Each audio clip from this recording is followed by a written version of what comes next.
Hey guys, जहां पर Ethereum और बिटकॉइन स्ट्रगल करते हुए नजर आ रहे हैं, 1 लाख तक बिटकॉइन नहीं जा पा रहा है। इथेरियम भी वहीं पर हमें पुल बैक मारता हुआ नजर नहीं आ रहा, 3000 का लेवल पार नहीं कर रहा है। लेकिन यहां पर क्रिप्टो मार्केट की तरफ से काफी बड़ी अपडेट न्यूज निकल के आई है। इन क्रिप्टो कॉइनों की क्या कुछ न्यूज होंगी, उनकी बात करेंगे हम। तो स्टार्ट करते हैं। सबसे पहले बात करेंगे रिप्पल यानी कि SRP की। जी हाँ दोस्तों, तो न्यूज काफी शानदार है, पहले न्यूज देख लीजिएगा। यहाँ पे देख सकते हो रिप्पल टैप करेंसी, जो कि भाई साहब फाइनली कोलैबोरेशन करती हुई नजर आ रही है यूनिकॉम्बिया के साथ। अब यूनिकॉम्बिया के साथ इसने जो कोलैबोरेशन किया है वो किया है ताकि वो क्रॉस बॉर्डर जो पेमेंट है वो काफ़ी इजीली कर सके। अब ये कहाँ पर ये क्रॉस बॉर्डर पेमेंट होने वाली है, तो ये पहुँच चुका है। देख सकते हो SRP कहाँ, पोर्चुगल और ब्राज़ील के अंदर जो क्रॉस बॉर्डर पेमेंट थी जिसमें दिक्कतें आ रही थी, वो दिक्कतें अब नहीं आने वाली। तो समझ सकते हो ये न्यूज़ कहीं की भी हो, लेकिन इससे सीधा असर पहुंचता है आपकी क्रिप्टो करेंसी के ऊपर। तो उनके लिए ये न्यूज़ अच्छी है, तो आपका पोर्टफोलियो भी अच्छा ही रहेगा। तो फाइनली ये फर्म काफ़ी बड़ी फर्म है, समझ रहे हो, काफ़ी बड़ी फर्म है और अच्छे खासे इसके भी एक तरीके से कह सकते हो अच्छे खासे इसके भी यूज़र रहे हैं, जिस कारण अब यहाँ पर पोर्चुगल और कह सकते हो ब्राज़ील के अंदर जो क्रॉस बॉर्डर पेमेंट के अंदर दिक्कतें थी वो नहीं आएगी, जिस कारण अब SRP एक और लेवल अप होता हुआ नजर आएगा इस देश में। वैसे हमारे पोर्टफोलियो में थोड़ा बहुत तो बढ़ेगा ही। वहीं नेक्स्ट न्यूज निकल गई, इथेरियम कार्डानो पे एपेक्स आ रहा है। अब एपेक्स कैसे आ रहा है, तो पहले न्यूज देख लो। यहाँ पर ब्रीजिंग की गई थी, यानी कि एक ब्रीज बनाया गया था इथेरियम और कार्डानो के साथ। किसने बनाया था, तो एपेक्स फ्यूजन ने ये बनाया था। क्यों बनाया था, क्योंकि अब भाई आपको तो पता है ये दोनों ब्लॉकचेन कितनी बड़ी ब्लॉकचेन है, यानी कि वर्ल्ड वाइड आपको तो पता है इथेरियम का तो नाम कितना है, कार्डानो का इतना हो ना हो, लेकिन हाँ आप कह सकते हो दोनों ही ब्लॉकचेन काफ़ी बड़ी ब्लॉकचेन है, जिस कारण यहाँ पर एपेक्स फ्यूजन जो है वो फाइनली अब अपना मैनेट लॉन्च करने जा रहा है। तो मैनेट कब लॉन्च कर रहा है, तो मैं आपको बता दूँ यहाँ पर जो डेट है वो लिखी गई है 17 फरवरी। जी हाँ दोस्तों, सही सुना, 17 फरवरी को मैनेट आ रहा है, जिस कारण ये इम्पॉसिबल जो चीज़ें लग रही थी, यानी कि आप कह सकते हो एपेक्स फ्यूजन की तरफ से, वो फाइनली अब पॉसिबल होती हुई नजर आ रही है। तो मैनेट जिसको भी भाई एपेक्स फ्यूजन में था इंटरेस्ट, जो भी इसकी माइनिंग वगैरह जो भी चल रहा था, मतलब प्रोजेक्ट पर काम कर रहा था, उसके लिए गुड न्यूज़ आ चुकी है। वहीं नेक्स्ट न्यूज़ निकल गई है बाइनेंस के CEO यानी कि सीजे की तरफ से। तो न्यूज़ देख लेते हैं। तो CJ has not bought meme coin, यानी कि सीजे भाई मीम कॉइन नहीं खरीदता।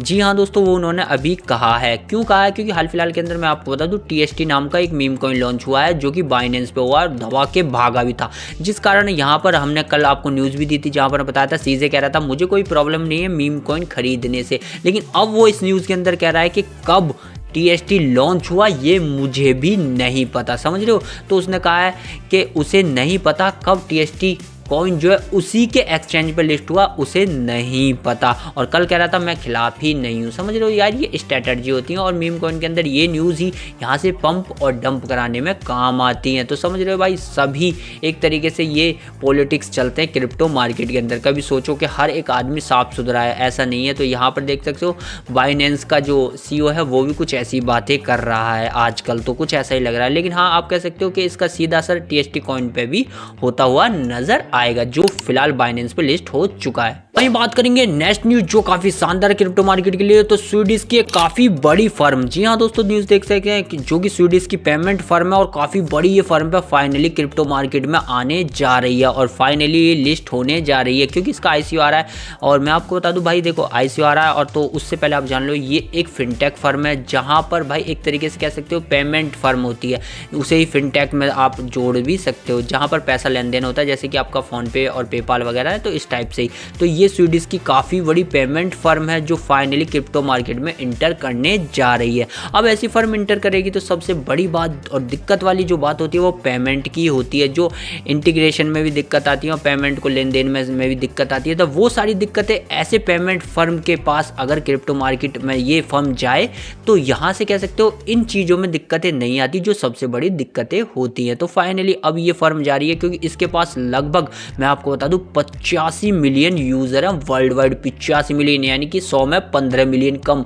और वहीं पे देख सकते हो इसने करीबन 100 बिलियन की ट्रांजैक्शन भी कर रखी है, जो लगभग इतना वॉल्यूम ये छाप चुकी है। और वहीं पे 500 मिलियन मर्चेंट भी है इसके पास। जी हाँ दोस्तों, 500 मिलियन मर्चेंट अकाउंट। तो समझ रहे हो, यानी कि मर्चेंट अकाउंट का मतलब तो रेगुलर अकाउंट से भी खतरनाक, यानी कि रेगुलर ही समझ लो आप एक तरीके से। मर्चेंट उनको ही करा जाता है जो कंपनी के काफ़ी ज़्यादा काम करते हैं। तो भाई समझ सकते हो ये फर्म आएगी और क्रिप्टो मार्केट में आएगी तो एक तरीके से छाने वाली है। वहीं बात करूंगा नेक्स्ट न्यूज जो बिटकॉइन की तरफ से निकल के आई है, और ये ट्रंप की तरफ से भी है। तो पहले न्यूज़ देख लेते हैं। तो bitcoin whales are shorting hard, मतलब कि यहाँ पे बिटकॉइन को सॉर्ट किया जा रहा है बहुत बड़ी तादाद में और बहुत बड़े तरीके के लिए। क्यों किया जा रहा है? तो सबसे पहले देखो यहाँ पे जो न्यूज़ है वो देख के आप थोड़ा सा हिलने वाले हो। यहाँ पर ट्रंप जो लगभग बताया जा रहा है न्यूज़ के अंदर कि 25% इम्पोर्ट टैरिफ लगाएंगे, यानी कि कोई भी सामान अगर अमेरिका खरीदता है किसी भी देश से तो उस पर टैक्स लगने वाला है, समझ रहे हो। अब टैक्स उस पर लगने वाला है, इम्पोर्ट टैरिफ, जो खासकर उन्होंने 2 चीज़ें ली हैं यहाँ पे, स्टील और एल्यूमिनियम पे तो लगना है 100% सारी ही कंट्रियों पे लगभग, समझ रहे हो।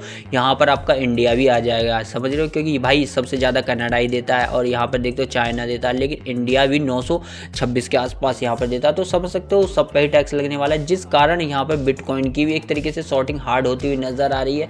और आपको ये धीरे धीरे दिख ही रहा होगा कि मार्केट कितनी ज़्यादा अभी साइडवेज चलती नज़र आ रही है बिटकॉइन की। तो कह सकते हैं भाई यहाँ ये न्यूज़ बिटकॉइन के लिए थोड़ी शानदार भी है, अच्छी भी है, जो ट्रेडिंग करते हैं, बाकी जो स्पोर्ट ट्रेडिंग कर रहे हैं उनके लिए दुखद भी हो सकती है, लेकिन सेल करके लोग निकल जाते हैं। वीडियो पसंद आया लाइक, चैनल सब्सक्राइब करना। मिलता हूँ नेक्स्ट वीडियो में।